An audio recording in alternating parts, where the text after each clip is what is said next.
മായേ, നമ്മൾ എത്ര പെട്ടെന്ന് അടുത്തത്. വൈകിപ്പോയെന്ന എന്റെ സംശയം. ഞാനൊരു കാര്യം ചോദിച്ചോട്ടെ? എന്തേ? ഉണ്ണിക്ക് എന്നോട് എത്രത്തോളം സ്നേഹമുണ്ട്? ഒരുപാട് ഒരുപാട്. ഈ കടലിനോളം? അതിലും കൂടുതൽ. എന്തേ, വിശ്വാസക്കുറവുണ്ടോ? ഉണ്ണി എനിക്ക് വിശ്വാസാ. പക്ഷേ ബ്രഹ്മചര്യം ലംഘിക്കാൻ പാടില്ലെന്ന കോലോത്ത നിയമം. പ്രശ്നങ്ങളുണ്ടാവും. എല്ലാം നേരിടാൻ മായ തയ്യാറാണോ? ഉണ്ണിക്ക് വേണ്ടി എന്തിനും ഞാൻ തയ്യാറാ. മരിക്കാനാണെങ്കിലോ? മരിക്കാനും. ചുമ്മാ സ്റ്റൈല് പറയല്ലേ. ഞാൻ പറഞ്ഞത് സത്യ. എങ്കിൽ എനിക്ക് വേണ്ടി ഇപ്പൊ ഒന്ന് മരിക്കാമോ? ഉണ്ണിയുടെ ആഗ്രഹം അതാണെങ്കിൽ മരിക്കാലോ. പറഞ്ഞോളൂ, എങ്ങനെയാ ഞാൻ മരിക്കേണ്ടത്? ഇപ്പം മരിക്കാൻ സൗകര്യം ഈ കടൽ ചാടുക.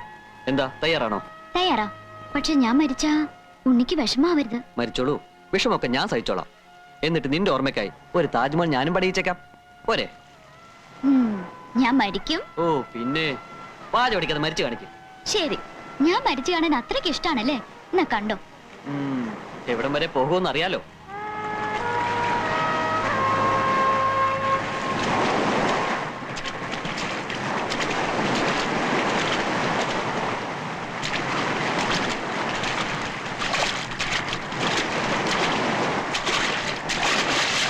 മായ, വേണ്ടോ?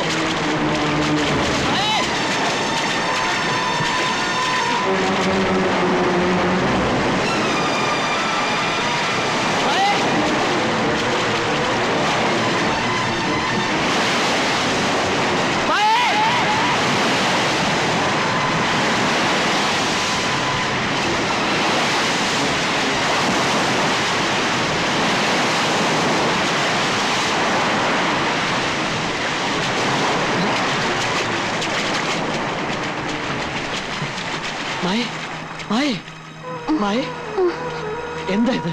ഞാനൊരു തമാശ പറഞ്ഞല്ലേ? ഞാൻ ഉണ്ണിയോട് സത്യ പറഞ്ഞത്. I love you, I love you ഉണ്ണി.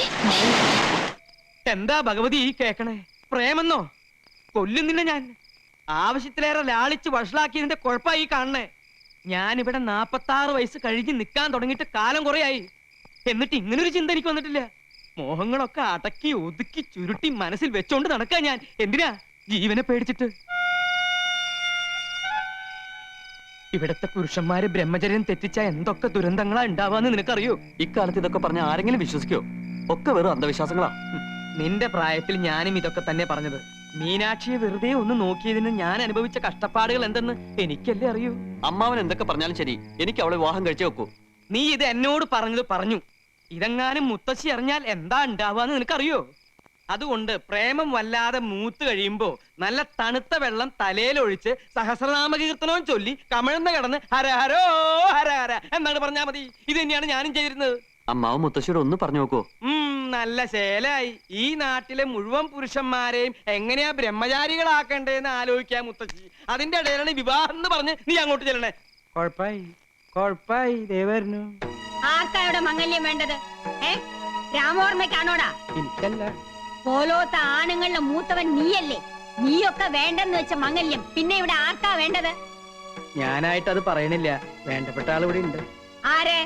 ഉണ്ണിക്കുട്ടനോ? എന്താ നീ ഒന്നും മിണ്ടാത്ത? കുട്ടികളല്ലേ, ഈ പ്രായത്തിൽ ഉണ്ടാവണ ചെറിയൊരു മോഹം നമ്മുടെ ഉണ്ണിക്കുട്ടനും തോന്നി. പക്ഷേ കാര്യങ്ങളുടെ ഗൗരവം ഞാൻ പറഞ്ഞ് മനസ്സിലാക്കിയപ്പോ എല്ലാം തെറ്റായി എന്ന് തോന്നിയിട്ടുണ്ട്. തെറ്റു പറ്റിയതൊക്കെ ഇവിടെ ഉള്ളവർക്കാ. ഏതോ ദുർമന്ത്രവാദിയുടെ വാക്ക് കേട്ട് വേണ്ടാത്ത വിട്ടിത്തരങ്ങൾ ചെയ്യാ. ഞാനൊരു പെൺകുട്ടിയെ സ്നേഹിച്ച് വാക്ക് കൊടുത്തുപോയി.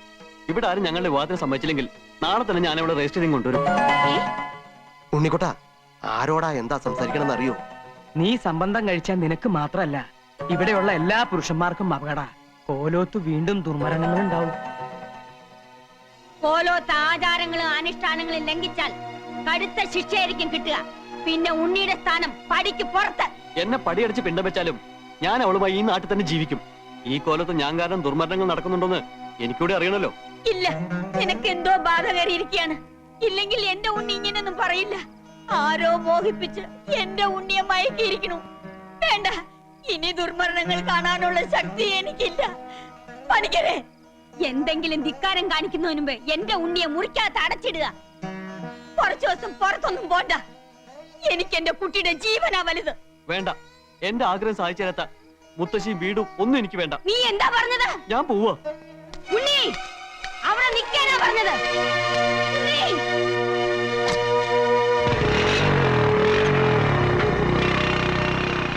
അവൻ എവിടെ പോകാനാ മുത്തശ്ശി?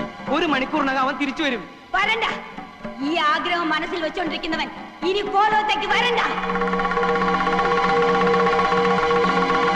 ഞാൻ ഇങ്ങോട്ട് വന്നിട്ട് നേരം കുറെ ആയേ ത്രേസ്യ, ഇനി അങ്ങോട്ട് പോട്ടെ. അങ്ങനെ ഇപ്പൊ പോവേണ്ട കേട്ടാ, കുറച്ച് നേരം കൂടി ഇരുന്നിട്ട് പോയാ മതിയെന്ന്. അയ്യോ, ഞാൻ ഇവിടെ ഇരുന്നിട്ട് ഒരു പ്രയോജനവും ഇല്ല. മേപ്പാടം മേപ്പാടൻ എന്ത് പറഞ്ഞാലും നിങ്ങളുടെ ഒരു മേപ്പാടൻ. അയാളെ എന്റെ കയ്യിലോട്ടൊന്ന് കിട്ടട്ടും. അയ്യാക്കടെ ഒരു ദുർഗന്ധവാദം. ആരാണ്ട് വരുന്നു. അങ്ങ് അകാല അല്ല ത്രികാല ജ്ഞാനിയല്ലേ സ്വാമി? ശരണം ശരണം പൊന്നയ്യപ്പ സ്വാമി, അല്ലാതെ ശരണമില്ല സ്വാമി, ശരണം. രക്ഷിക്കണം. എന്റെ ഉണ്ണി ഈ കുടുംബത്തിന്റെ അന്തകനായി മാറാൻ പോണു. അവന് വിവാഹം കഴിക്കണമെന്ന്, ഏതോ ഒരു പെണ്ണുമായി അവന് പ്രേമമാണെന്ന്. ഈ കുടുംബത്തിലെ പുരുഷന്മാർക്ക് ഈ ജന്മത്ത് സ്ത്രീ സുഖം പാടില്ലെന്ന് അറിയാലോ. എന്റെ മോന്റെ മനസ്സ് മാറ്റാൻ എന്തെങ്കിലും ഉപദേശിക്കണം. ഓ, ഒന്നും മനസ്സിലാവുന്നില്ല. മനസ്സ് മാറ്റിത്തരാൻ ശ്രമിക്കാമെന്ന് അദ്ദേഹം പറയുകയായിരുന്നു. മാത്രമല്ല, ഈ കോലോത്തെ ആണുങ്ങൾക്ക് വിവാഹം കഴിക്കാൻ കഴിയുന്ന തരത്തിൽ ഒരു വിശേഷാൽ പൂജ നടത്തി തരാനും അദ്ദേഹത്തിന് ഉദ്ദേശമുണ്ട്. ഓ, എന്ത് പൂജ നടത്തിയാലും അത് ശരിയാവില്ല സ്വാമി. കർമ്മികളിൽ വെച്ച് കർമ്മിയായ മേപ്പാടിന് പോലും ഈ കുടുംബത്തെ ബാധിച്ചിരിക്കുന്ന ദുരാത്മാവിനെ പേടിയാ. അത്രയ്ക്ക് ഭയങ്കര അവള്. അതിനേക്കാൾ ഭയങ്കരിയ എന്റെ കുട്ടിയെ മയക്കി വശത്താക്കി അവൾ. ഇവിടുത്തെ കുട്ടികളെ വശത്താക്കി കുടുംബം നശിപ്പിക്കാൻ വരുന്നവളെ ഈ ഭൂമിയിൽ ഞാൻ വെച്ചേക്കില്ല. മുത്തശ്ശി, ഉണ്ണിയേട്ടന്റെ ബൈക്ക് ആക്സിഡന്റ് ആയി. ഏട്ടനെ ഹോസ്പിറ്റലിൽ അഡ്മിറ്റ് ചെയ്യിക്കണമെന്ന് ഫോൺ വന്നു. എന്റെ ഉണ്ണി കേട്ടോ സ്വാമി, മനസ്സിൽ അരുതാത്തത് തോന്നിയതേ ഉള്ളൂ, അപ്പൊ തന്നെ അപകടം വന്നു. എന്റെ ഈശ്വര, എന്റെ ഉണ്ണിക്കൊന്നും വരുത്തരുതേ. എന്റെ ഉണ്ണി ഈശോയെ, ഇത് എന്നാ പരീക്ഷണമാണ്.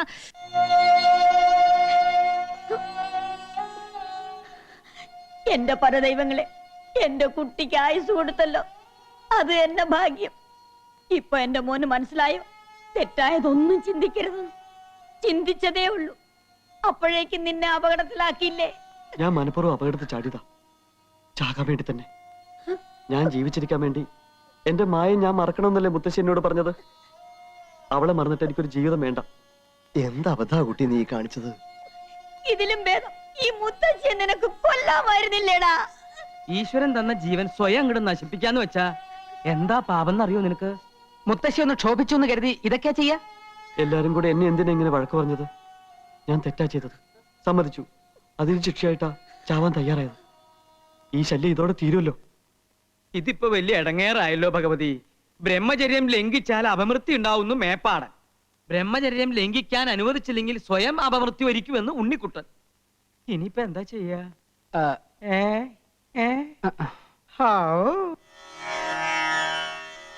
ഇന്ദ്രായ സുരധിപതേ വജ്രഹസ്തായ സൂര്യപാർഷദേ നമഃ.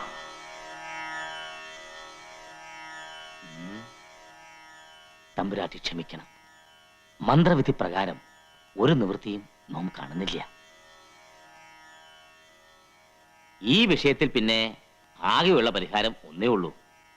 ഉണ്ണിക്ക് അത്രയ്ക്കങ്ങട് നിർബന്ധാച്ചാ വിവാഹമാകാം ദേവി.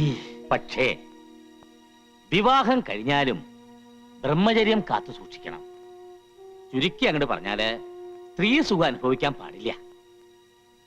ആ കുട്ടി അത് ലംഘിക്കില്ല എന്ന് തമ്പുരാട്ടിക്ക് ഉറപ്പുണ്ടെങ്കില് വിവാഹത്തിന് അനുവാദം കൊടുക്കാം. അയ്യോ, അത് അവര് തീരുമാനിക്കേണ്ടതല്ലേ. മുത്തശ്ശിക്ക് എങ്ങനെ ഉറപ്പ് വരാൻ പറ്റുക? അതാ പറഞ്ഞത്, വിവാഹം പാടില്ല എന്ന്.